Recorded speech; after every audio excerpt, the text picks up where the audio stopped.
So I was in Qatar a few years ago. They hosted the World Cup recently. Only Qataris make up 10% of the population. 90% are immigrants or expats. That come there to work. If you're poor, you're an immigrant. If you're rich, you're an expat, right? So that's...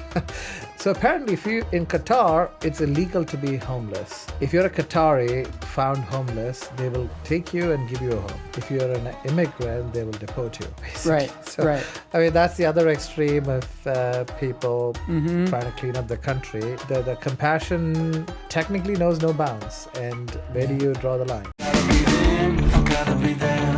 I'm losing my cool. I'm on the edge. Something's taking over me. I'ma be down on my knees. You know I'm ready for this. You keep me begging for this. This is the Ocio Show with Rahul, where I have deep conversations with interesting people on topics that are meaningful, slightly personal, and perhaps controversial. Roll with this. I could do this all day. I could do this all day. Back up, I'ma run this town. I'm headed for the top and you know it's going down.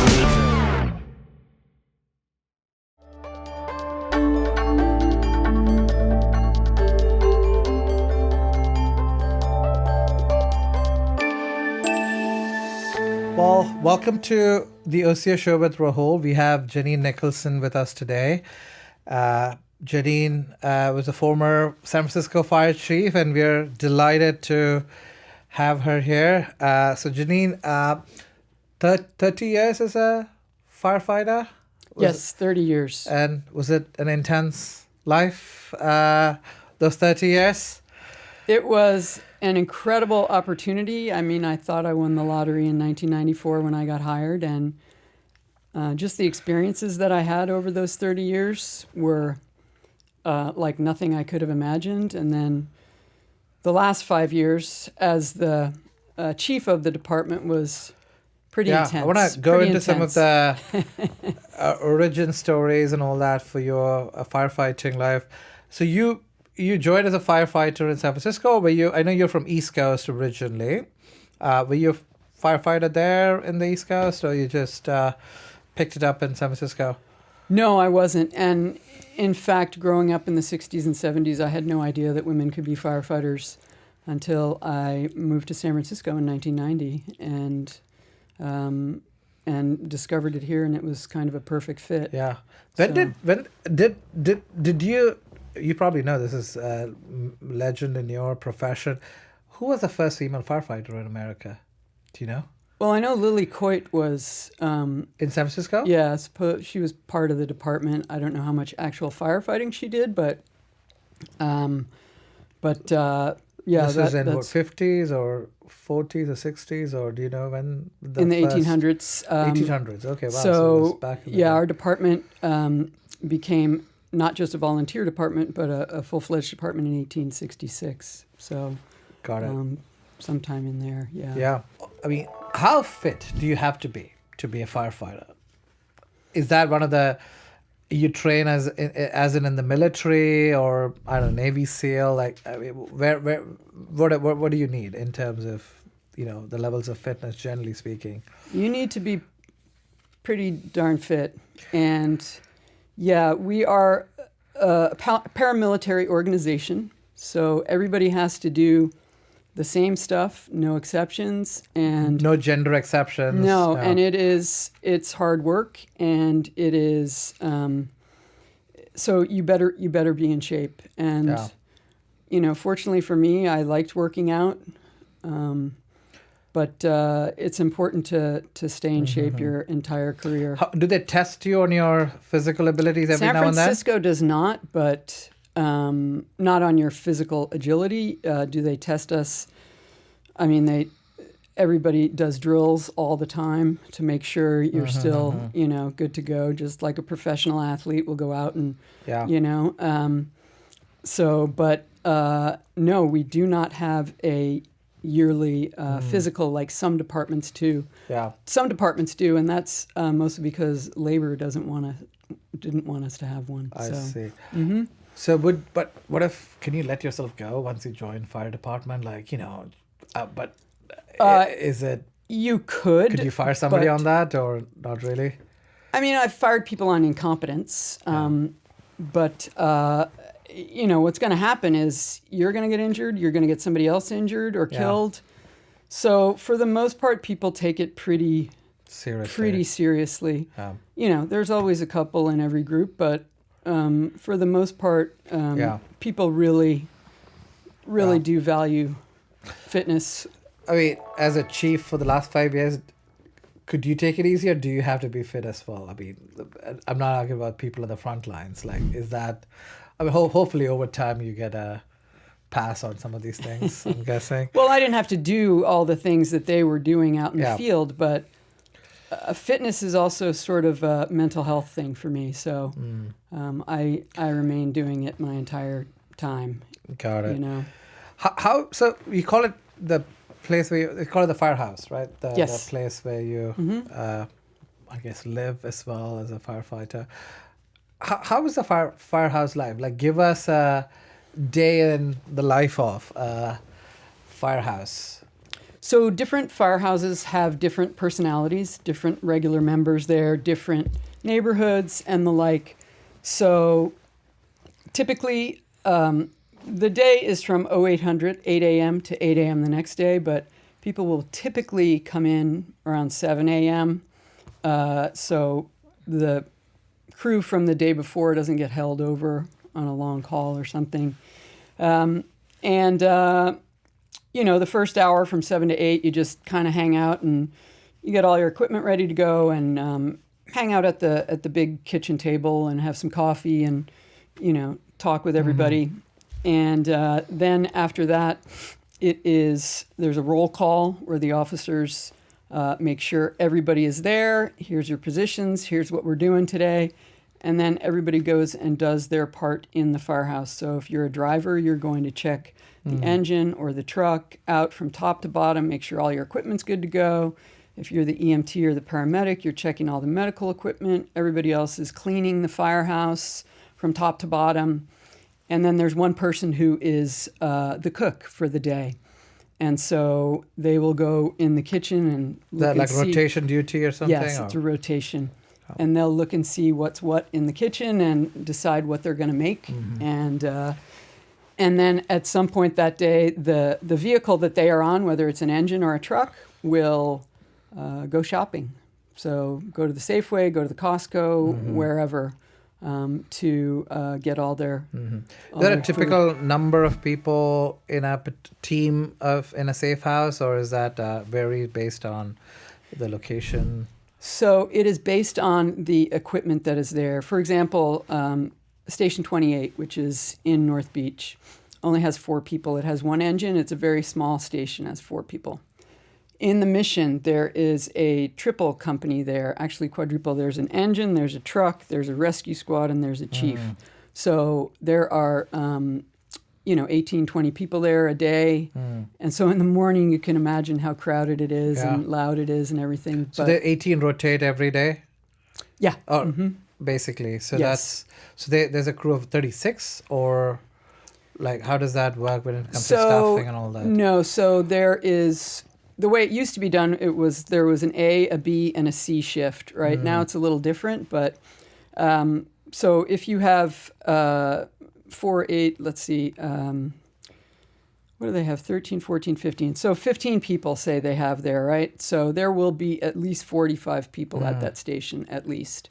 Typically, there's more, like 50. And people are sick and all that. Because there's vacation and there's and to serve a city of San Francisco, about 850,000 people, how many firefighters is it needed, or like how do you staff them generally? So there's about just over 300 a day in the city, and then there's about 25 down at the airport, which is, a bit further away. So that's still considered part of the San Francisco Fire Department, but that is... And that land is owned by San Francisco, I believe, right? Even though it's, I don't know. It's in San Mateo County. Okay, it's a lease back to San Francisco or something, I'm guessing. Yeah. And so... But on a typical day, about 315. There are approximately 1,800 people in the department, but that includes civilians and it includes our EMS workforce, the folks on the ambulance, our EMTs and paramedics. And civilians do the administrative Yes. Yes. jobs on Yes. this. So how many days off, how many days on are these firefighters working in a week? So generally? it's considered a 31-day tour. So you get 1 day on, 24 on, 48 off. You do that twice, then you get 1 day on, 72 off. Then back to 1 day on, 48, 1 day on, 48 off. And then So in a month, that would be how many days on? so you're working between 9 and 10 days a month without any overtime. So if you work overtime, you can, there's been plenty of overtime, and especially with the fires that we get deployed to, people have to backfill those positions. Yeah. So there's typically a lot of And in overtime. that 24-hour day, do they actually sleep? Do they take naps? So we do sleep. We have a dorm upstairs, and officers have their own rooms. And yes, they go to sleep at night. But if you're at a really busy station, say in the Tenderloin, Station 3 on Post and Polk, they run 35, 40 calls a day. Yeah. So they're not getting a lot of sleep. I see. Can they survive without? I mean, they train to do that 24 hours. Why are they not doing shorter windows? Why 24 hours on People, regular people? We do well with 24-hour shifts, and people love the schedule. They love the schedule. They can go home, be with their kids, go to their kids' games, whatever. So there's a lot of flexibility with the schedule. Yeah.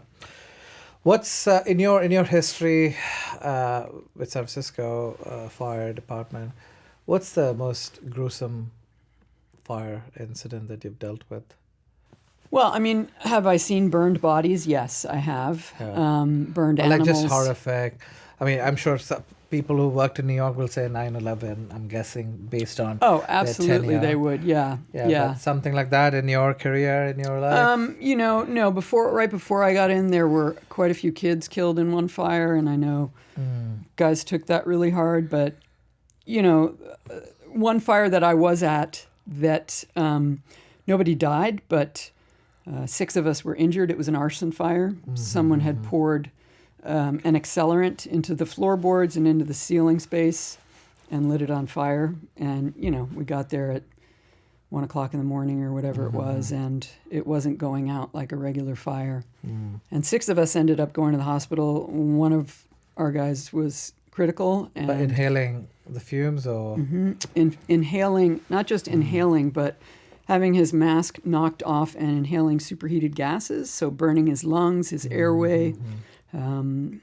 I had first and second degree burns on 20% of my body, primarily on my back and the back of my head.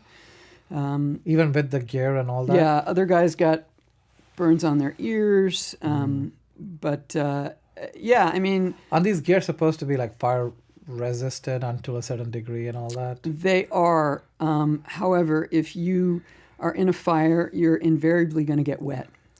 And when you're... Wet. With what? With the water from the hose. It's everywhere. So you're going to get wet. Your equipment, your coat, your pants are going to get wet. If you go up high enough, it's going to turn into steam, and that's going to burn you. Yeah. And so that's what happened to me. Some of the other guys had, we do have hoods that will cover our ears, but they're not. You can tell when it's time to get out of a fire when that starts feeling bad. But you can still get burned in a fire. It just depends upon the situation, the scenario, how hot it gets. Fires today burn a lot hotter than they used to. 30, 40 years ago, it used to be wood, paper, and cotton. Now it's all these petroleum-based products and, plastics and everything. So they burn much faster and much hotter. Yeah. Well, as a firefighter, you joined the first, 94 in San Francisco. I remember 9/11 probably very clearly. Like, what was your feelings and thoughts about seeing that happen and firefighters? I mean, this whole documentary is made of that. But yes, I remember that day. Yeah. I think every firefighter who was working in San Francisco remembers that day. I came into work and I was listening to something else on the way to work. I wasn't listening to the news or anything. and I usually get there about 6 in the morning, you know, or 6:30.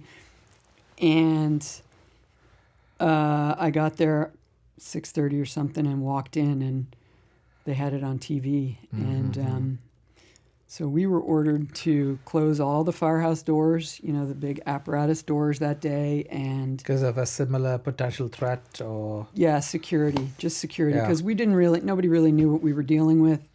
And I remember that day having several people come to the firehouse, civilians, who had like mental health breakdowns, you know, and were just beside themselves. And, you know, I can stop this if you just get me to Treasure Island. I know I have to, you know, like just like, whoa.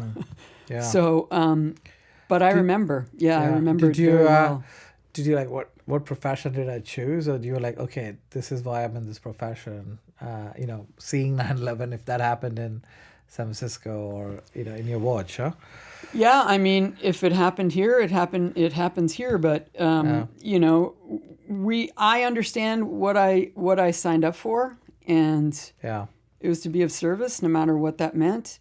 And really, what's more dangerous, I think, today for firefighters is cancer and cardiac stuff. Those are the two things. When that was the are- last time San Francisco actually lost a firefighter in the line of duty? So we lost one in 2021 in the line of duty. Okay. Was it a fire? No, it was at a training incident, but we lost a young firefighter then. So, yeah. Yeah, that should have been tough, especially a training incident. But actually, live fire, was it recently, or was it many anything in your watch, or? I mean, during my 30 years, yeah Yeah, certainly. you've seen- There were people that died in fires, yeah. Yeah. Up on, fire up on Twin Peaks, Diamond Heights. Okay. How many calls, like in a 24-hour day, like average, how many number of calls do you fire So department again, it gets? depends upon the neighborhood, right? The Tenderloin's going to be much busier than Yeah. granted up on Twin Peaks or the like. But we do everything from water rescue, cliff rescue, confined space rescue, all medical calls. So we run 450, 500 calls a day, and there's In the city. about 45, 46 engine companies in the city. So 10 per company-ish. easily, per yeah. day. And I've always wondered how, you know, when you call 911, how much of these are going to the police versus the health versus the, you know, ambulance going in, sort of thing. So I don't know the actual percentage, but what I do know is during my tenure as chief, we took over 20,000 calls from the police. And when do they pass it on to you in terms of the, you know, job? So it was led by Mayor Breed and a lot of folks and the Board of Supervisors who wanted some police reform. You know, police were not necessarily, trained as social workers or EMTs. And, you know, our folks are trained in assessing people that are drunk or are mentally ill or whatever. And so, you know, they would typically send police out to folks on the street. At the triaging center itself, they will assign it to. So that has changed quite a bit. Obviously, if there's a weapon involved, they're going to send the police. But we started street crisis teams that were specialized teams to respond to these calls. Because another thing is we're sending an engine company, you know, now it's $1 million piece of equipment out 30 times a day to go check on somebody, you know, just sleeping on the street. So we got smaller, more nimble vehicles with fewer people in them, and with the proper trauma-informed training and to go out and try to link people up to social services. Because what we found was, you know, and I worked on the ambulance in the department as well, what we found was not everybody needs an emergency room. And the emergency rooms are just so overcrowded anyway. And especially with sort of the opioid and mental health issues that we have today. But not everybody needs an emergency room. It was just not a good use of resources. So we try to connect folks with other services, whether it's housing, whether it's going to a clinic to get their wound looked at, whatever it might be. Yeah. And so all the EMT services come through the fire department in San Francisco, or is that a separate health sort of department or hospitals that take care of that? So in 1997, the Department of Public Health paramedics merged into the fire department. And so then we ran ambulances out of fire stations on 24-hour shifts, and that was not good because of the amount of calls that the ambulances were running. You're up for 24 hours every time. It's a mess. And so we took them out of the fire station, and so about 80% of the EMS calls in the city are handled by the fire department. There are a couple of private companies. You've seen AMR around. Yeah. They'll pick up some of the 911 calls. King American will pick up some of them if we don't have enough resources that day or what have you. But yes, we handle it. And including the physical going to UCSF, or they don't We have handle their the own... transport. Yeah, we handle the transport. okay. Yes. And I mean, it's a public utility, but are there... Does anybody get a bill from the fire department ever? Yeah, For anything? people do get bills for For what? for transport and for whatever equipment. Oh, you charge the insurance for it? Yeah. Or is it... Yes. So everything is charged. So if you get a house call from the fire... you No, I think mean, if it's, we go to your house for, like I smell smoke, Yeah. no, we're not charging you. But for medical stuff, Medical that's different transport. just because of there's Medicare where we can capture some money, there's insurance and the like. Got it. So in the pop culture, I'm gonna switch topics a little bit. What's your favorite firefighter movie, if you have one, I don't. or documentary, if I may? Yeah, I mean, I've seen some of the things on 9/11 that are really incredible. Yeah, And I went to the 9/11 museum in New York City, and that's yeah, I've been there too. It's an experience. Yeah. it's a memorial. But yeah, a friend of mine was like, "Why aren't you watching this show on TV?" Something 911. And I'm like, "Yeah, I can't. you it's can't. just It's not." I mean, I remember seeing Yeah. Backdraft before I got in, and it's just, Backdraft, okay. that was a link it over movie show back in the notes. late '80s, early '90s, and I think Nicolas Cage might have been in it. Anyways, yeah. See, you're in a profession that is, I think with climate change in sort of growing demand as well. I mean, what I've heard from some people in the Bay Area, firefighters, is especially the fires that happen up in Santa Rosa, wine country, they don't have enough firefighters, and they call reserve firefighters from California, some reserve force. How does that happen? Like, how does each of the smaller departments sort of deal with some of the fire issues that happen in California? So we have mutual aid agreements throughout the state of California, and we've even sent folks up to Oregon and the like. But there is CAL FIRE, which is California Fire Service. So they have stations all throughout the state, especially in the rural parts. They do handle some cities. And there is the U.S. Forest Service Fire Department for the U.S. For the federal parks and the like, and then they will hire seasonal during the summer. But no, there's not enough when you've got 30,000 acres on fire. Yeah, You need a lot of firefighters, and so we train our folks. They don't have to train to be a mutual aid responder, but a lot of people want to. they get paid extra for doing that. So they'll go on a 2-week deployment and they'll get paid for every single day. So yeah, it's quite a nice overtime check. But typically when we go out to these fires, San Francisco Fire will be put on structure protection. So we're not running bulldozers or, cutting line. We're on structure protection primarily. But yeah, departments from throughout the state help out where and when we can. Yeah, I remember the time when there was a fire in Paradise that happened. Yes, we went And I to think that as well. President came and said, "Oh, I visited the pleasure. It was supposed to be paradise, but Right, you know, right, I right, think right. Newsom visited as well on some of these fires. Yeah, but I will say, just with climate change, if I may, that it's not just fires. Right, we're seeing sea level rise. Yeah. So we have a new fire station on the Embarcadero that is floating, so it will go up and down with the tide. But we also see these storms that we're having where Yeah. tons of trees come down. There's flooding in people's homes. They call us for that. You know, granted, there is Rec and Park and there are arborists in the city, but there's too much work for them.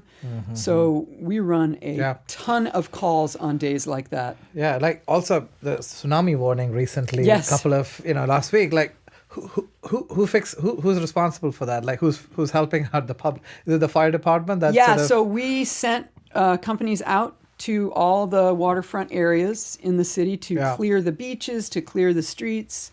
So yes, we have Yeah. a plan with Department of Emergency Management and with the police department. We all have a so there's an pre-plan official for it. plan in the city. Oh yeah. Okay. Oh yeah. But I heard that the sirens didn't.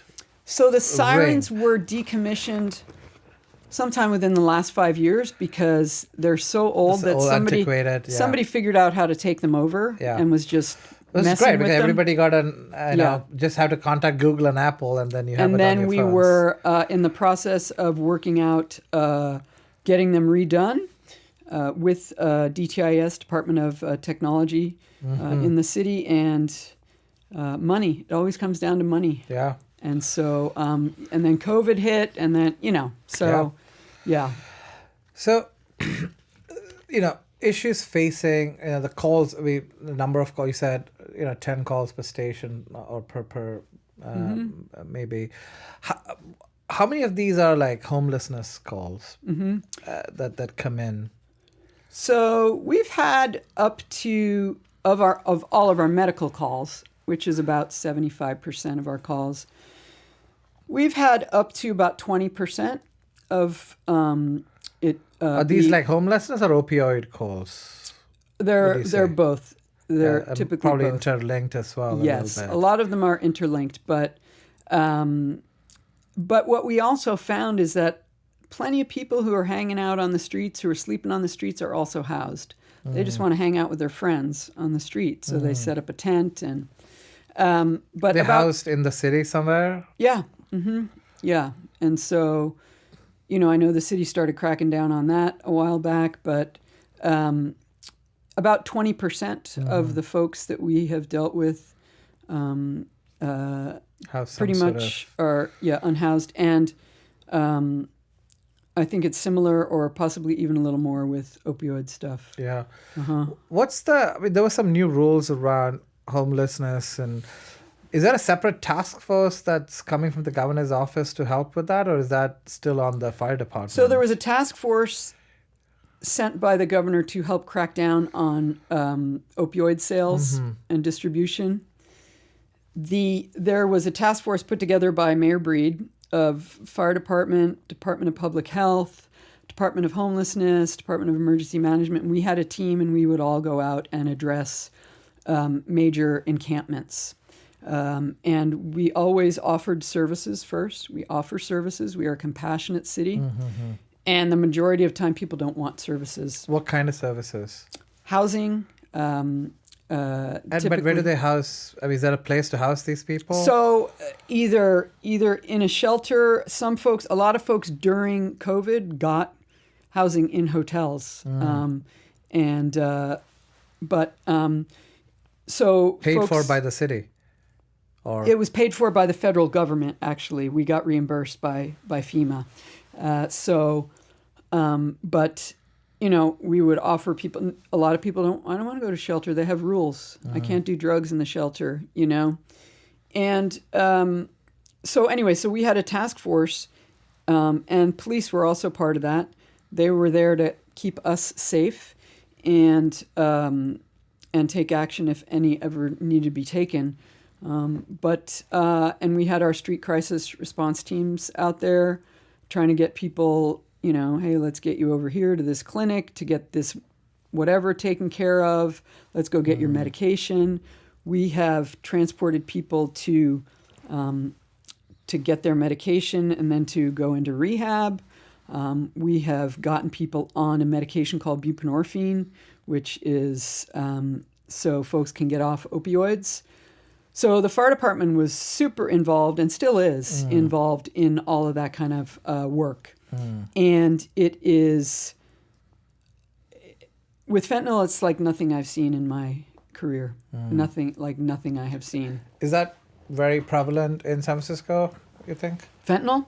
Yes. Yeah. It's, although I will say, things have gotten a lot better with the task force that the mayor and the governor put together, and with Nancy Pelosi's help. And I mean, they have busted so many drug dealers and big time Where is it drug coming dealers. from, the fentanyl? Do you think it's coming across the border, or this is local? I don't think it's local, no. I think it's coming across the border from all over the place. So, and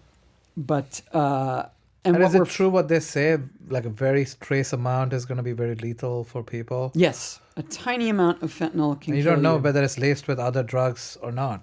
Yeah, there's no controls on it, so who knows, you know? Yeah. It's, to me, it is, it's like playing Russian roulette. Yeah. And now, if you were out there playing Russian roulette with a gun, what would we do? We would take you to the hospital, put you in handcuffs, take you to the hospital, have you checked out. We don't do that with folks who are using fentanyl, which, you know, so But do police or somebody in the law enforcement, like, are they going arresting people who are actually taking this or selling this? Like, how is this the preventing? problem with that is, you know, it's really it's such a misdemeanor that, I mean, they have arrested folks, and but mainly they have focused on the larger dealers, The supply. and it has really impacted the smaller dealers in the city. And we've been working with the feds as well, and so their court system has taken a bunch of our cases, and so that has also scared some folks away. And you know, the word on the wire is that San Francisco is a hot place to be, too hot for people. So it's But you know, because you go to federal prison and you get 20 years, you're doing most of those years. Yeah. You know. so maybe some mandatory minimums in there as well. Yeah, and so it definitely has impacted a lot of the violence and a lot of the drug dealing. I mean, we had less than 35 homicides this year, I think, which is I don't remember the last time we saw that. So And but there are other places in America that are falling to fentanyl as well. I believe with the numbers popping up in East Coast, and it was the East Coast first. I mean, that's typically what happens with new drugs, is it starts on the East Coast and moves west. I mean, San Francisco was used as the punching bag of, a lot of conservative news organizations, but they've been having issues with opioids all over the country. Small towns, big cities, doesn't matter. We are not unique. So going back to the calls that you get about these homeless, my understanding is that some of the new rules, I don't know where this is in the court system, but they're offered temporary housing, and if they refuse, then you pack up their belongings and put it somewhere for like. Typically, they will Something pack like up that. their belongings and literally move around the corner or something. So it's like playing whack-a-mole. So then you got to give them again another 24-hour or a 48-hour notice or something. Yeah, and so we Can had there to- repeat offender laws on this, or like it doesn't? So there was a case that came down from the Supreme Court earlier this year, Grants Pass, that allows us to move people now. We couldn't even do that beforehand.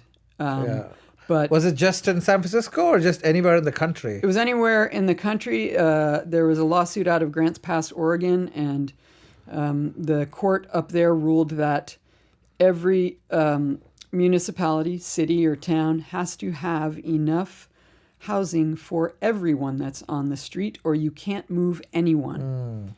which is like, But that's what, free housing? insane. Yeah, free that's housing? insane. What is that? How Like does that then we work? can't. That was like an insane. So hey, I really want to live in Yeah.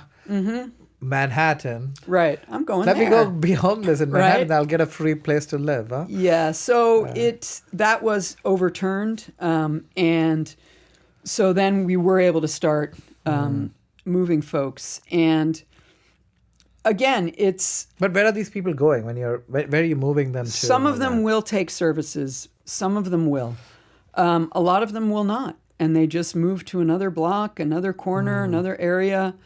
And that? But did you book them for a first offense or something, or like how does that? How do you keep the record of these people moving around? The police would check folks' IDs, I think, and see if they were. And what they started doing was they started checking people if they had warrants. And they got a lot of people with warrants off the street, a ton of them off the street this year. So, like thumbprint or like some. Yeah, or ID How many people or have whatever. IDs? Huh? Of these people Yeah, on the I don't street? know, but yeah, we don't so much get into the police work of it because we want to So be the seen as the good firefighters guys. never carry any weapon for enforcement, and is that rightfully so, or is it dangerous to be in that? Yeah, we sort don't. of, We're not the bad guys. We need people to trust us when we're coming in to help. We need people to trust us, and Yeah. even though we're wearing a uniform, we want them to say, "Hey, I need help for something," you know. Yeah, we don't carry. Yeah. So when it comes to firefighter life, what are the major risks facing a firefighter in a city like San Francisco? So certainly orthopedic injuries, but really what we've seen an uptick in is cancer and cardiac health. So heart attacks, strokes, and cancer. And in 2012, I was diagnosed with breast cancer, and we were seeing then a real uptick in premenopausal women getting in the fire department getting cancer. So we had a 6 times higher rate of cancer than women our same age in the general Is public. that same for men as well, or?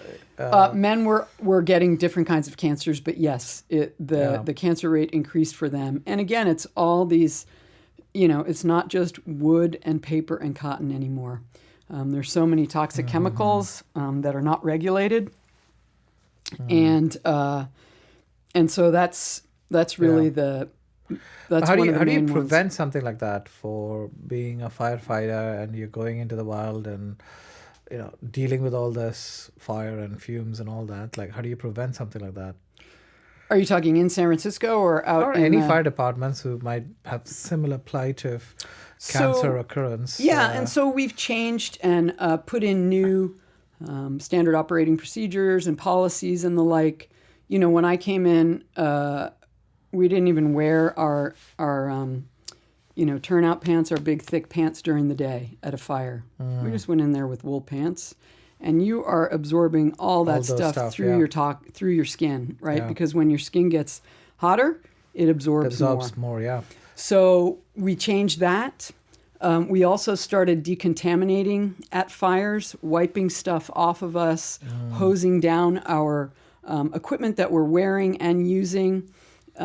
We didn't take our bunker pants, our turnout pants, up into the dorm anymore. When I came in, we were wearing those things upstairs. They were right next to our bed, so we Yeah. could jump in them and slide down the yeah. pole. So we've changed some of those things. We've also been working with the equipment industry to change sort of the linings that are in our turnouts so they don't have these toxic chemicals in them. So we've been working with the industry on that. But really, I think the challenge is the chemical industry. It's so powerful, it's so under-regulated, and they don't care that there's and toxins in everything. And the fire retardants that we've seen over the past 30 or 40 years are so toxic and don't really give much benefit to anyone. So these are chemicals that are present in the fires. Not you're not talking about the equipment that firefighters use. They're in part of our equipment as well. The stuff that we wear, they're in the linings.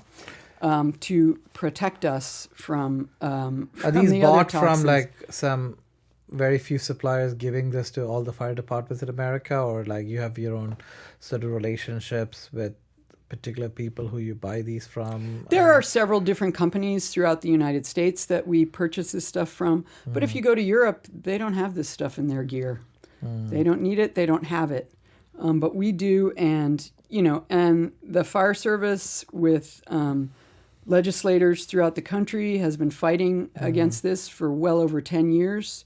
There's a documentary called Toxic Hot Seat that's really good. That's about the chemical industries and the toxins that we come into contact with every day, regular folks and firefighters. So it's something that we've been working on, but money usually wins out. Yeah. So I mean, like anything in life, huh? yes. What about issues like mental health and I don't know? Do firefighters have PTSD? Behavioral health. I mean, is that how does that sort of thing work? I mean, that's been coming out from under the The hood. into the light. It's been coming into the light the last 5, 6, 7 years, I would say, that people are actually willing to talk about mental health, because firefighters were supposed to be macho and be able to handle everything. And we compartmentalize, and we do a really good job of compartmentalizing things so we can handle the situation at hand, take care of business, and then, but what happens is a lot of times we don't talk about it, we don't do anything with it, and it can build up. And so they talk about post-traumatic stress injury and getting injury on top of injury, and then it leads to a boiling point. So, we expanded our behavioral health unit during my time as chief, and have begun all sorts of new resources. We've gotten facility dogs that will go and visit all the firefighters. We've gotten meditation classes. We've gotten access to culturally competent practitioners for our members. So there's definitely been more movement in that direction. Interestingly so, though, I would say that the folks that are younger folks that are newer, a lot of them just don't have a ton of resiliency the way sort of, when I was growing up, tape it and play, get out there, kid, and that's a little different now. So you get I don't think it's politically correct to say we have sensitive. Yeah, well, and people without a lot of real life experience, they've been on their phone their entire life, or on a screen their entire life, and so. Now they're hitting their real life. Yeah, or everybody got a trophy. You know what I mean? Like, So well, I'm going to end the first segment of Life of a Firefighter being, is there a particular firefighter story that you keep very close to your heart? And if yes, what it is and why? Oh, I mean, there are so many stories. Like, where do you even begin, Something that sort of, I would say, touched you, made you who you are. I call it, there are a few incidents in our life that are life-changing, defining. Yeah, I mean, again, the arson fire that I went to, I was the officer in charge, and my guy got really badly injured. He was in the ICU for 3 weeks, and I felt completely responsible. You took it personally. That it was my fault. I mean, I'm responsible for my folks so they can go home. And granted, it was an arson fire, but that doesn't matter. And and I remember I had about 15 years in the department then, 15 or 16 years, and I had all these guys, old timers, and guys who had retired call me up and go, kid, you're a good firefighter. Like, don't let this, define you. And, this stuff happens, and just keep your head up, keep your head in the game. Like, a bunch of calls from folks. They didn't have to do that, and they've probably been in the shoes that you probably were in and at they that time. and they did, and it was really, really helpful for me, and yeah. So, and if I can tell an off-color story too, I have a good friend, Anita, who she's the one who recruited me. And she was in a fire one time, and she was pulling a ceiling to look for fire in the ceiling, and she got zapped by one of the live wires, and so she got electrocuted, fell off the ladder, and went to the hospital, and she was conscious and everything, and the doctor came in to talk to her after they had run a bunch of tests, and doctor said, well, all your organs look really good. And she goes, Doc, I only care about one organ. Totally off color, inappropriate firefighter humor. And the doctor just about turned beet red, So we, Well, we'll get the audience to guess what it is. But, well, on that note, thank you. We'll end our first segment, and we'll come back and talk about San Francisco in our next segment. So after a break. Sounds good.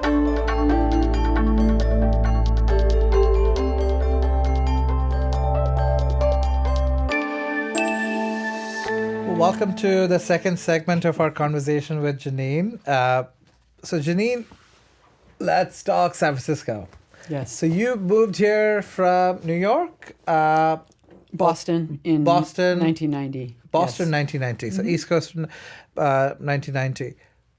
Why?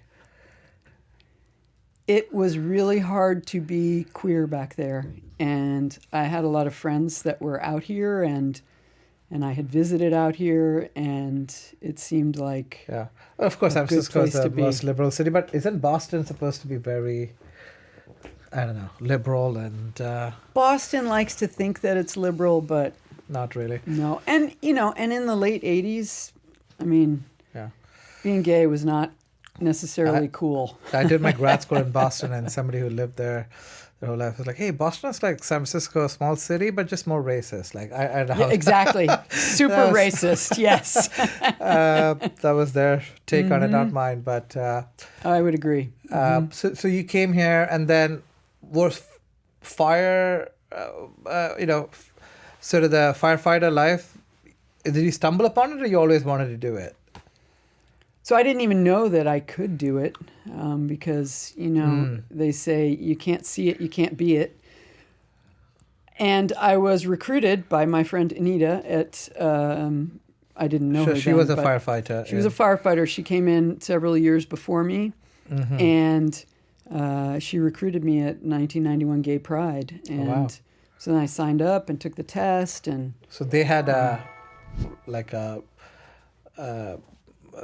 fire department had a recruitment drive at the Pride Parade.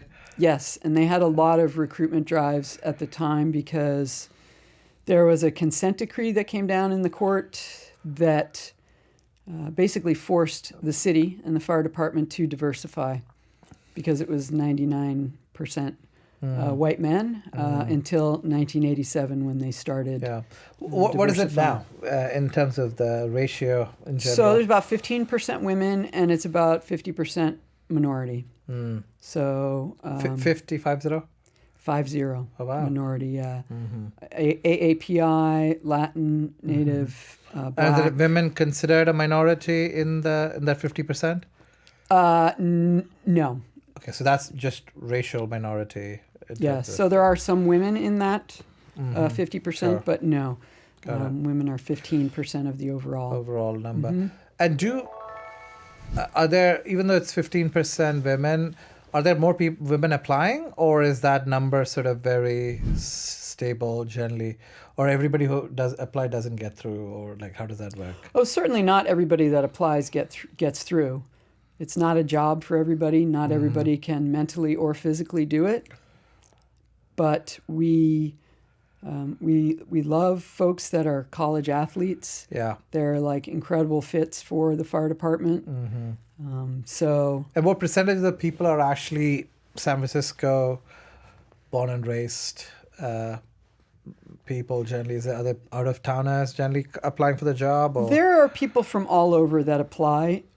I certainly prioritized folks that were local, city born and raised. But, you know, the other thing is with gentrification, most of the black population has left San Francisco. And so we also would prioritize folks that had ties to the city or, but I did prefer getting folks from the Bay Area, basically. But certainly folks that know San Francisco or have worked in San Francisco, yes. Yeah. So, but yeah, are there people that come from elsewhere? There are a few. Yeah, I mean, taking a firefighter job in San Francisco, you know, I was seeing this documentary about, you know, San Francisco along with Tokyo are cities waiting to disappear because they're on fault lines and there's some, it's not a matter of, you know, if, it's a matter of when. Correct. So how does the city and the fire department think about these major earthquakes? We had one in 1989, Loma Prieta, and then the one in 1909 or 1919? 1906. 1906. The big one that burned down, what, 1/3 of the city or something? Yeah, 27,000 Yeah. buildings. You probably have case studies that you had to learn from that kind of yeah. stuff. Yeah, like how does, so what changed as part of those 1906 and 1989 earthquakes in the Certainly. city? So 1906, what came out of that was an auxiliary water supply system because so many of and it happened in 1989 as well, but an auxiliary water supply system. So it wasn't just the regular potable water that we use for drinking water, et cetera, that we're fighting fires with. So we like to have a redundancy in our water supply, in our ladders going to a building. We always want to have redundancy. And so that really came out of the 1906 earthquake. You'll see in San Francisco these giant hydrants and the smaller hydrants. They're from two separate systems. So One is a different color, or how do you So one is differentiate them? much bigger, and has three That's outlets, portable or that's not? 3 outlets on it, and that is the auxiliary water supply. So there's a tank up at Twin Peaks, another one at Jones Street, another one at Ashby. So there's millions of gallons of water in those. And where do they come from? Recycled water, or where does that So source yeah, for that? rainwater, however they can get it in there. So yeah, so anyway, so that came out of 1906. I'm sure there were some building codes that came out of 1906 as well. 1989, what we saw was a lot of the soft story buildings that we have in San Francisco. So buildings you'll see with a parking area just kind of open underneath. And then the apartment buildings, the apartments above them, those are called soft story buildings. So a lot of those collapsed, especially in the marina. So Why is that? Structural issues? Structural. And so the city put together a program to retrofit all of those buildings, working with the owners to do that. And I know that is still happening today. So it takes a really long time to get everything done because there are thousands of buildings that were soft story. And we've seen other building codes change since then. And, and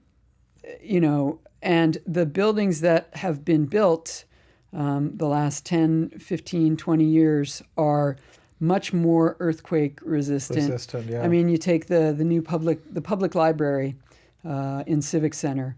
It is on, I believe, sort of a rolling platform that can go 18 inches in all directions. Yeah, so what I've heard, and how true this is the two biggest earthquake-proof or resistant buildings, I think, built in the world are San Francisco Airport and the City Hall. I could be wrong on this, or it could be very. I don't know about City Hall. I think the public library across from City Hall It's okay. is pretty squared away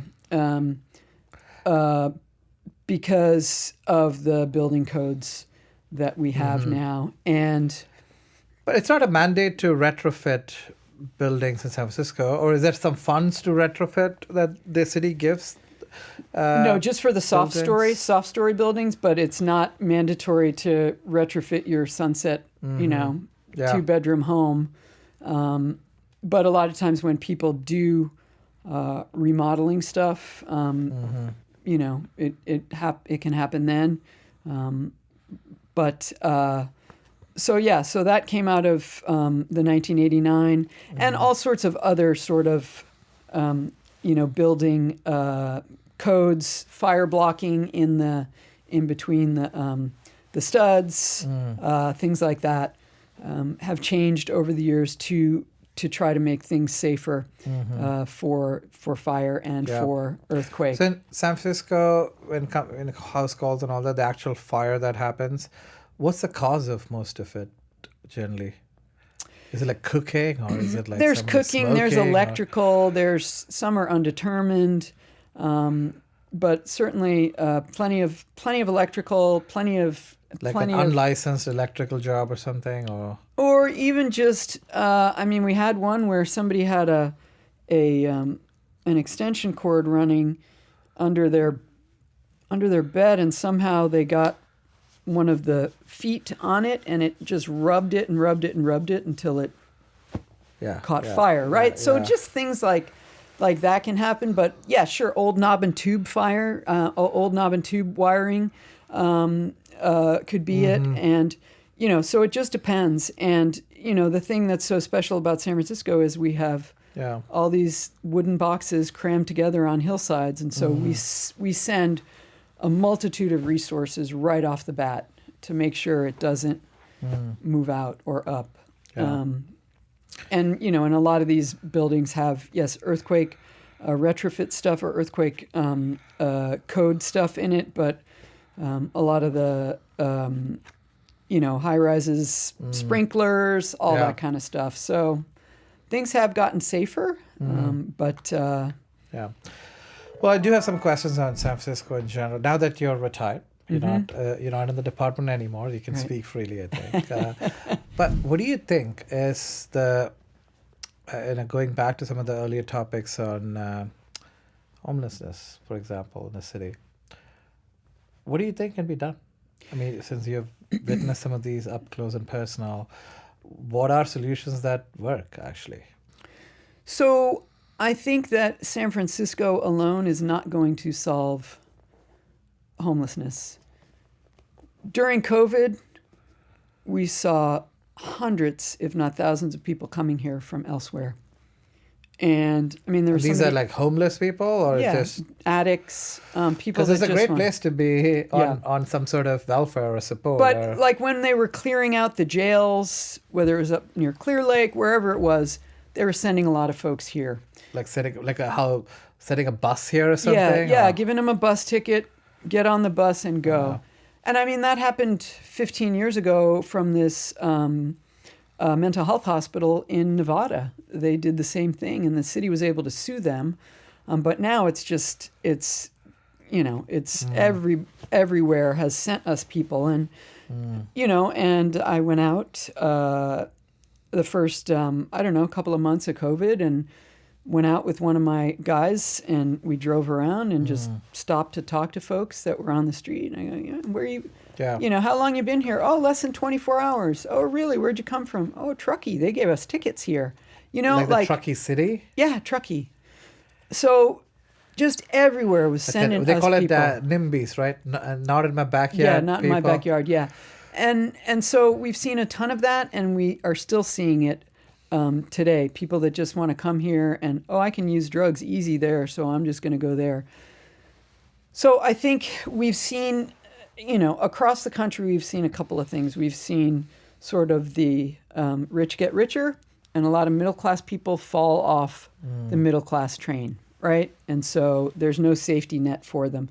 And we've seen the opioid crisis, and that was perpetuated was begun by a couple of companies and family, the Sackler family, I think, and the amount of damage that has done in this country is just mind-blowing. Mind-blowing. And I have never seen, in my 30 years, never seen anything like it. I've seen crack, I've seen heroin, I've seen meth, I've seen all sorts of stuff, but nothing like this opioid crisis. And so... And these is not fentanyl you're talking about. These are... No, this is fentanyl. This is fentanyl. Fentanyl is an opioid, yeah. Sorry. So it's fentanyl, yes. And because heroin is also an opioid. So, to be clear, fentanyl. So I think that the city has made good progress. And the problem is that we keep getting more and more people here. And so how do we manage that? The federal level, state level, or if you're cross-border, right? Because state doesn't control cross-border commerce. It's travel and all of that. Yeah. And so... And it's an open country. Anybody can go anywhere. So exactly. It's not like... Exactly. And so, everybody's like, oh, they have great services in San Francisco, or, oh, I can just use drugs in San Francisco. I had somebody on my show. She was formerly homeless, and she was homeless in Seattle, Portland, and San Francisco. And she told me San Francisco is the best place to be homeless. As in, if you're a homeless person, you get the best bang for your buck in San Francisco. And just services and,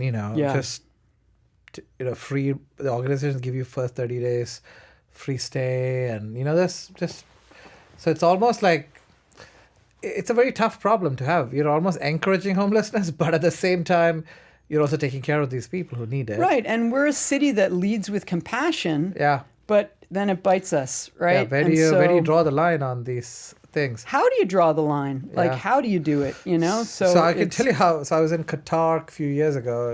They hosted the World Cup recently.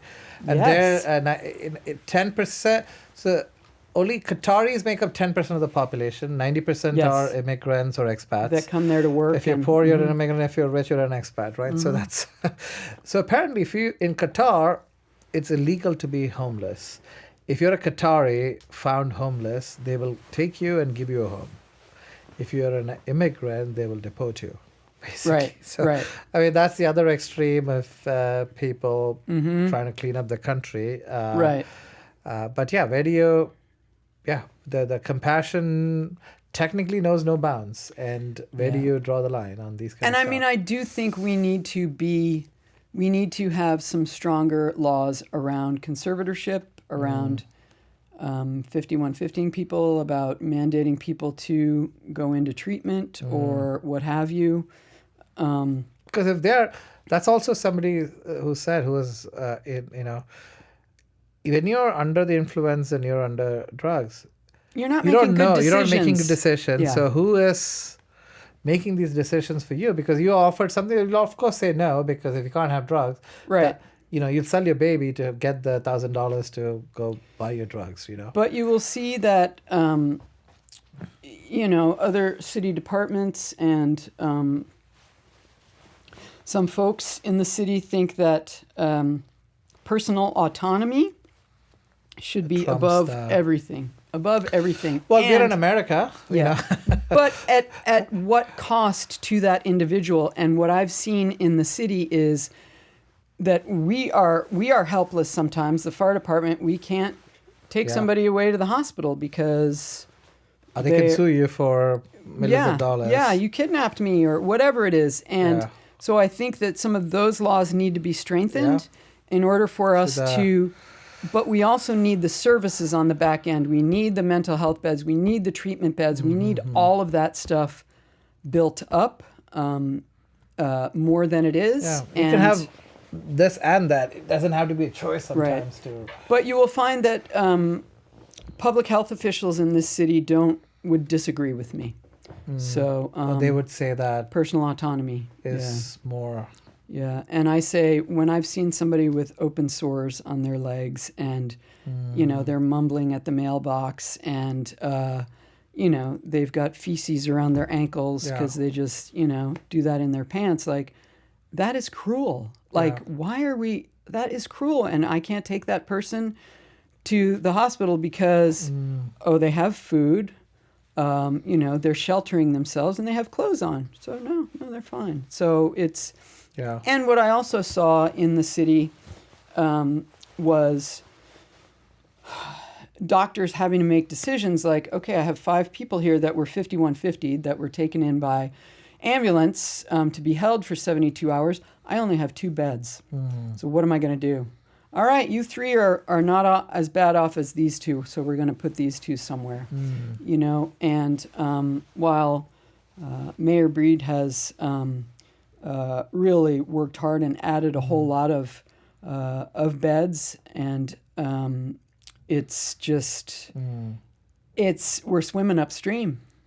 We're swimming upstream. Do you think any other city or department has gotten this right in terms of all this, balance between personal autonomy and doing the right thing for the individual?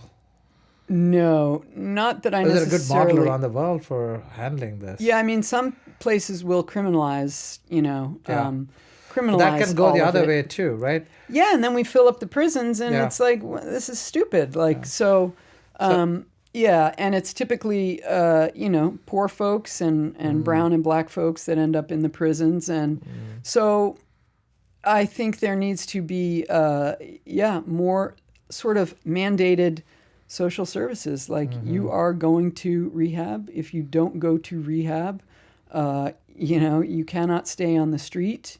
And so anyways, there's got to be something. There's got to be some accountability for folks, because I mean, we've all seen it, right? You get some guy who's like on your corner, on your street, and then he's got more and more crap piled up, trash everywhere. It's like, what is this, like an episode of hoarding? Even people give examples of Singapore as a pretty developed nation. There, if I have a chewing gum and I spit on the road, I get a fine. Yeah. Or in China, even, like, I heard this from somebody. This was they started implementing this 10 years ago, where China has so many in cities, so many surveillance cameras, and if you litter, that they recognize your face in these cameras, and they know that you littered, and there's something called social score in China. So it's like your credit score. Your social score goes down if you do things that are socially inappropriate, and then you go try to rent an apartment or whatever, they look at your social score. Wow. So you're incentivized to actually behave in a better way, but that's also surveillance state. We are also looking at people misusing it and all of that. Right, and we're also looking at, so for me, I grew up in a pretty well-to-do household, and had access to all sorts of stuff. Whereas somebody in a really poor neighborhood doesn't have access to even a grocery store or whatever. They have zero hope, right? So what do they care, right? Yeah. Zero hope. So that's the kind of thing we also need to change. And I just see the gap just getting wider and wider in terms of the rich and the poor. So. Yeah, and so we talked about homelessness, but also, now that you're on the other side of, the public service, what do you do about these opioid crisis in the country or in the city too? Do you, go after the supply, go after the demand, go after...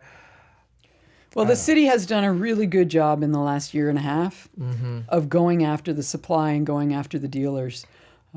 Our district attorney, Brooke Jenkins, the state's attorney has taken a bunch of federal cases.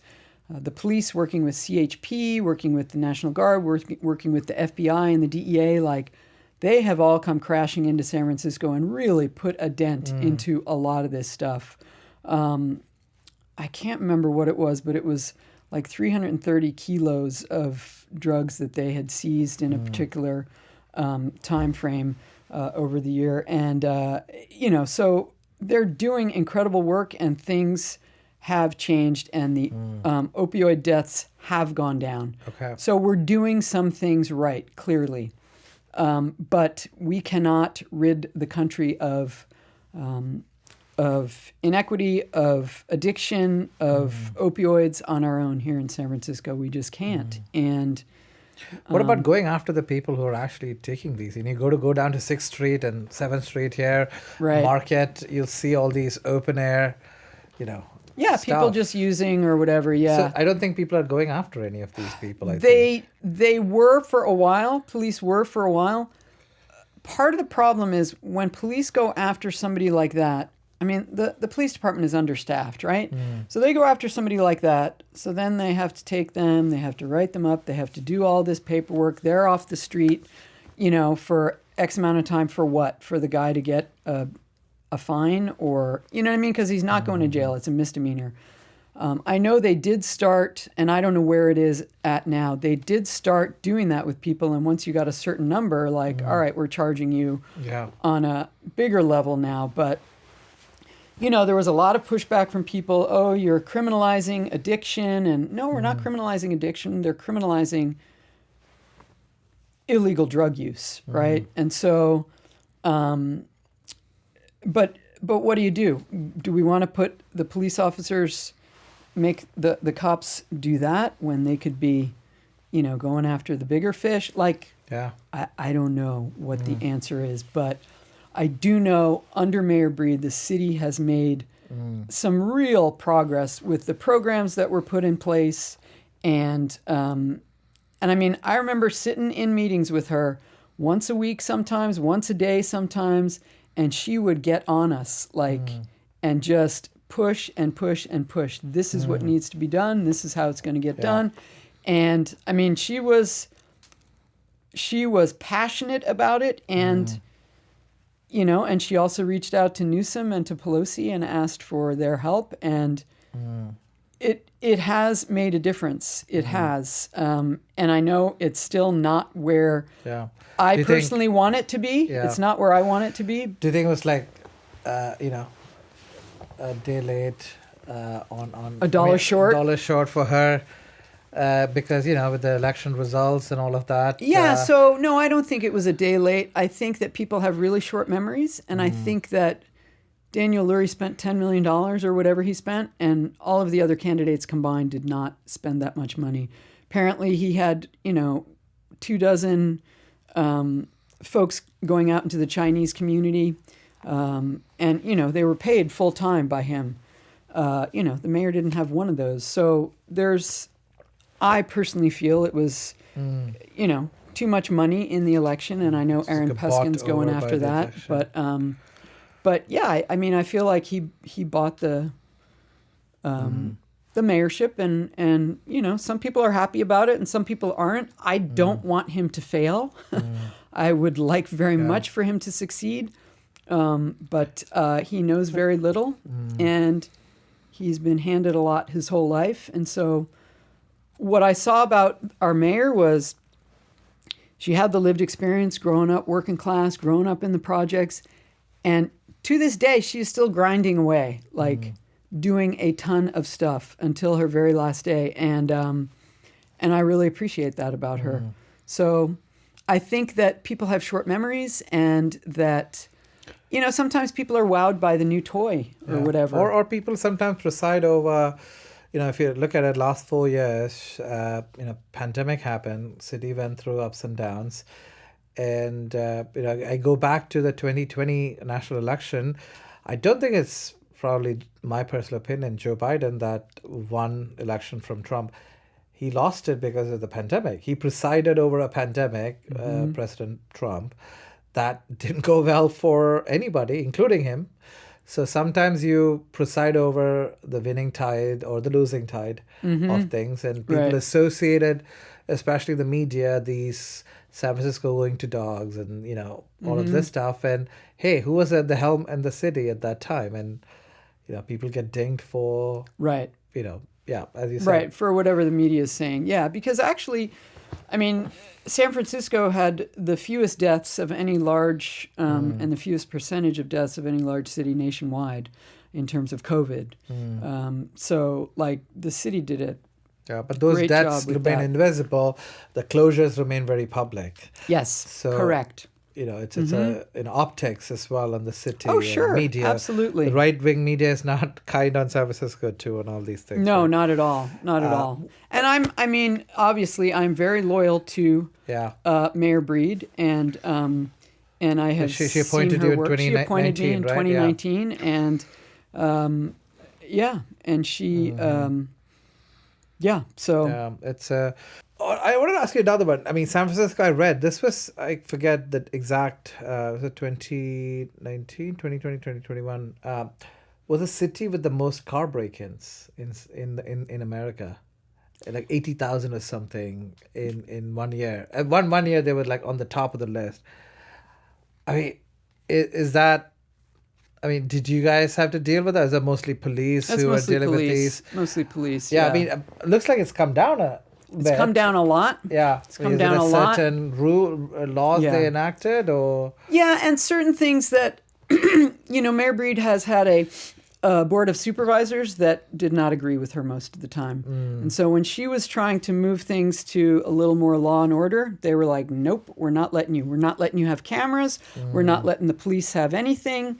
And so her hands were tied, like, and so they could vote against all the stuff, or is it a consensus across all the they supervisors? could, and the police commission as well. Half are appointed by Mayor Breed and half are appointed by the Board of Supervisors. And they're a very powerful group. Yeah. And they can set policy for the police department. And they did just that. And some of the policies that they put in place, I think, were really harmful to the city. I understand why they put some of them in place, but like what? so they wanted the police, anytime any force was used, and I'm not sure how they defined force, but it was pretty minimal. The police officer had to go back to the station and fill out, 87 different forms, and so then the cop was off the streets for 3 or 4 hours. Like, Yeah. you're losing that person on the street. Like, this is not a good policy. But you have civilians on this commission that aren't thinking of that kind of stuff, So things like that. So then we lost police off the streets for hours and hours, thousands and thousands of hours every single day. And so, car break-ins shot up, everything shot up, right? Yeah. And the mayor didn't like that, and she let it be known. And but she had to fight against the Board of Soups on a I don't lot know. of I things. lost 8 to 10 years. I had my car broken in 4 times in San Francisco. That's horrible. And that too in like very nice neighborhoods too. Like some of them I understand, like Pack Heights once, and once was in like the west part of the city in Sunset, So I was like, okay, it was one of the safest neighborhoods in the city. So on the, in terms of policing and stuff, was there a mandate? I mean, you may not know much about policing, but like, I've gone to the police station sometimes because when I've gotten some actually text threats for my family and all that. Here, register this case because this looks threatening messages for somebody. Right. So they actually really discouraged me from actually putting a case in. They're like, "Oh, are you sure? Do you really want to register a case?" Right. So I felt like, I don't know. There was some drive to show that there was less number of cases under the police watch. I mean, that was my feeling in terms of all of this. I don't know what goes behind the scenes. Yeah, of I this mean, kind I of don't stuff. know if it's that or if it was at a time when, cops were losing more and more police officers, and they were going to other municipalities, other places where they can make money and not be under the scrutiny of Chesa Boudin or whomever, Yeah. right? So there was a time where they lost a ton of cops, and they also didn't have the ability to do a lot of things because of the policies that police commission was putting in place, Yeah. right? And so I think there was a lot of morale issues with the cops for a Yeah. while, and they were short on people, and so that may have also played a role in it. I don't know. Did I know with all the George Floyd issue that happened during pandemic, did that change anything in San Francisco with respect to fire, police, or that you know of in terms of law enforcement or? So I for the fire department, no, other than just going over all our protocols and policies and all that kind of stuff. And for the police, I don't know if that's when the police commission made even more changes, because I know the police department was under a federal mandate to make a whole bunch of changes. So I don't know. Well, coming to the last part of the segment, San Francisco, recently the Prop H passed for the firefighter pensioners, I think full pension from 58 to 55. Yeah. What are your thoughts? When I talk to some of the other public servants, like, why should firefighters retire at 50, get full benefit at 55? What are your thoughts on this? So they will get full benefits if they've been in for 30 years at 55. So just to be clear, I think that it is hard to be a firefighter in your late 50s. It is physically challenging. And we're already seeing so many people with cardiac issues and with cancer and the like in their 50s.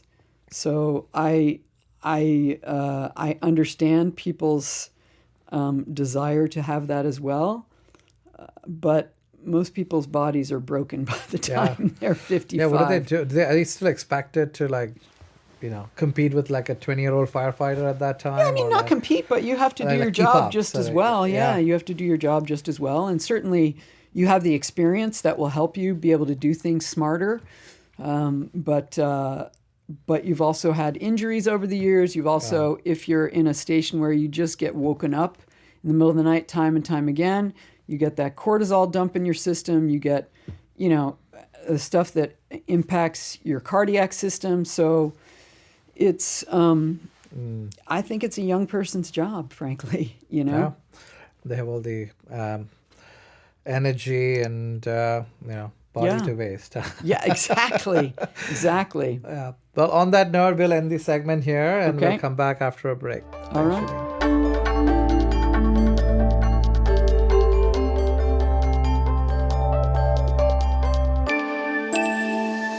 Welcome to our last segment of conversation with Jeanine. So Jeanine, you're the first out and proud queer fire chief of San Francisco. Are you the first in the country? Do you know? I'm not the first in the country, no. Okay, so there were trailblazers there have before been you. others. Oh, yes. Yeah. Yes, indeed. And was that when you joined the force?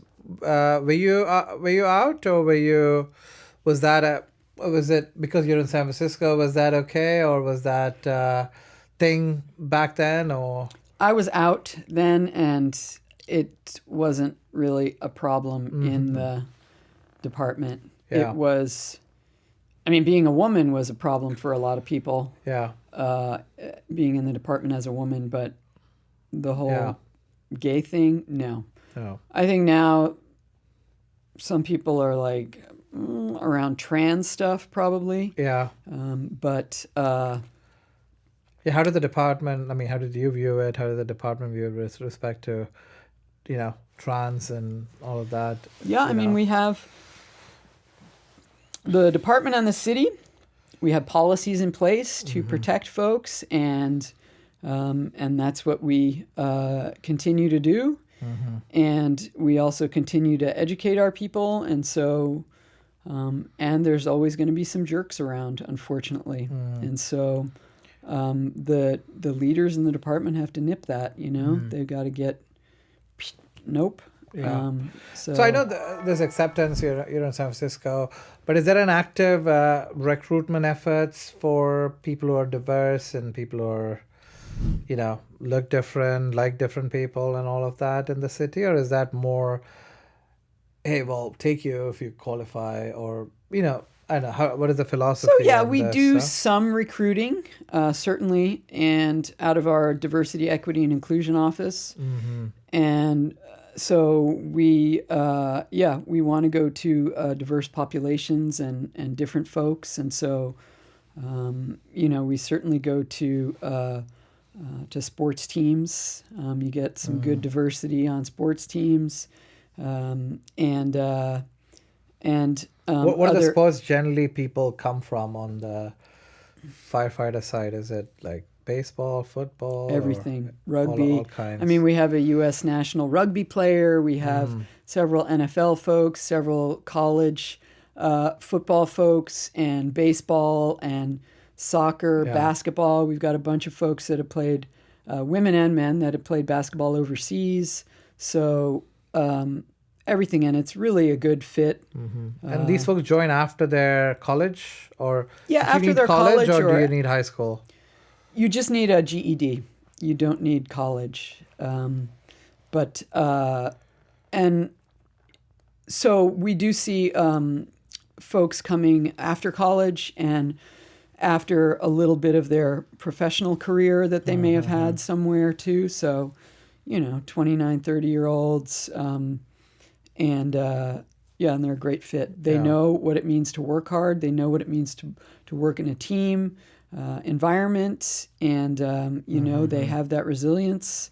So it's been a good fit for us. But in terms of the queer community,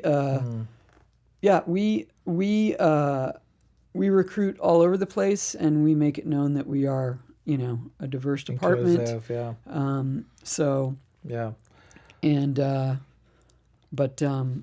yeah. So Yeah. And you said there's 15% women now on the force. Is that the general thumb rule across the country or state, or across the country, it's about 4% women. Oh wow! So Yeah. that's definitely a much higher percentage. Yes, we are seen as a leader across the country, and we've had, I certainly had other departments come up and visit us, LA County, all sorts of other departments come visit us and talk to us about, Yeah. like, what are you doing and how are you doing it, and recruiting, and once folks are in. Yeah. What's What's the biggest fire department in the country? Is it New York? FDNY? Yeah, it's like it was New York City, like, right? Yeah, 15,000 or something People. like that. Yeah. Yeah. And do you? So generally, the tests, there's a term test to become initially be recruited, right? To become. There's a written test. Yeah, there's a and written there's a exam. physical test as And well. there is a physical test that Same everyone- test for all genders, or Everybody has to everybody. pass both of those. Yes. Got it. And do you see that other than, so you said people who played professional sports are like a natural fit.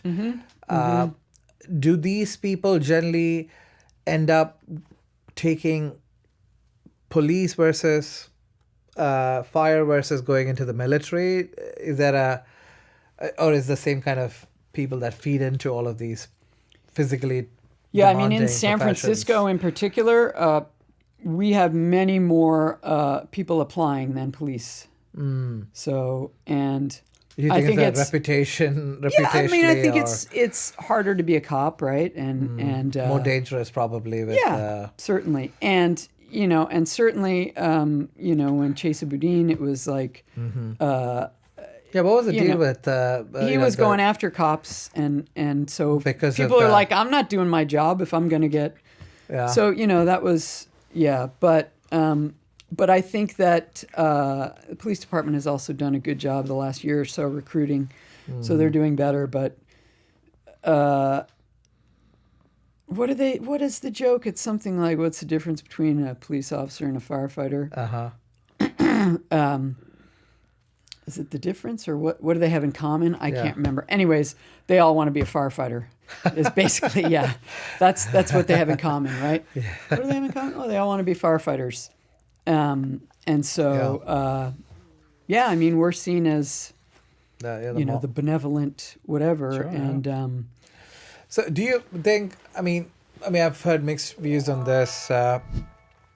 Is it good to see in these public utility services gender and sexuality, or should these departments generally be gender and sexuality blind?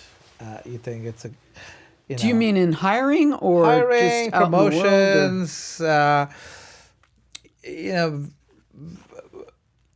I think hiring qualified people is the number one thing. And I also know if you can't see it, you can't be it. And like for me, I had no idea I could be a firefighter. So the representation matters in some ways. it does. It does indeed matter. And giving folks that are qualified a shot to enter the middle class that can change the trajectory of their families' lives, you know? So I think that's also critical. But yeah, and I see how excited some kids get when they see somebody that, you know, looks like them. And I also see the benefit to the community. I mean, I remember early on in my career, we went to someone's home where the mother had just died. You know, she was elderly. And so we hooked her up to the monitor and pronounced her dead. And then we pulled the sheet over her head, and the family came back in and pulled the sheet off of her head because she needed to see her way to heaven. I can't remember if it was a Chinese family or what it was, but like I didn't know, you know, like, Yeah. but It's their beliefs, right? Like, yeah. And so maybe if we had had somebody, Who you know, had- from that was- community, like They they would would have never done known, that, they would have yeah. been able to talk to the family and say whatever. And so, and just, you know, I get it. Showing up in certain places, like yeah. people aren't going to trust me as much as they might, you know, somebody trust else. someone So you else. said And I 50 get that. Yeah, 50% is minority. Yeah. And actually, when I looked at the stats for San Francisco, it's 50% who are other races and cultures In the city? In the city Yeah. of San Francisco. Yeah. So you're saying a force that represents actually the people who live Yeah, in San yeah. Francisco. And I mean, granted, when I came in, there was a population that was 15% African American in the city, and now it's Now I it's think like less very than 5%. Yeah. I think So- African American was Yeah. few points. So, you know. but yeah. So, but we have more than 4% Mm-hmm. of Black and African American folks in the department. Yeah. But yeah. So what's your now that you're on the other side? What retirement plans for you? So right now I'm just taking it easy, and my blood pressure has come down 60 points. Nice. And I'm training for the AIDS life cycle in June, and a couple other rides, and I'm doing some traveling. And I'm going to go to Costa Rica. I'm going to go cycling in Slovenia. I'm just, you know, I'm just going to different places, and you know, at some point I will look at, you know, is there some way I want to volunteer or be of service, because I know that is important to me and it feeds me. And but right now I'm just giving myself a break because I was literally on fire for the last 5 years. Well, on that You know what I mean? note of being on fire, we're going to end our conversation here. Okay. Thank you so much, Jeanine. It was a Thank pleasure you. talking to you. Thank you for having me. Appreciate it.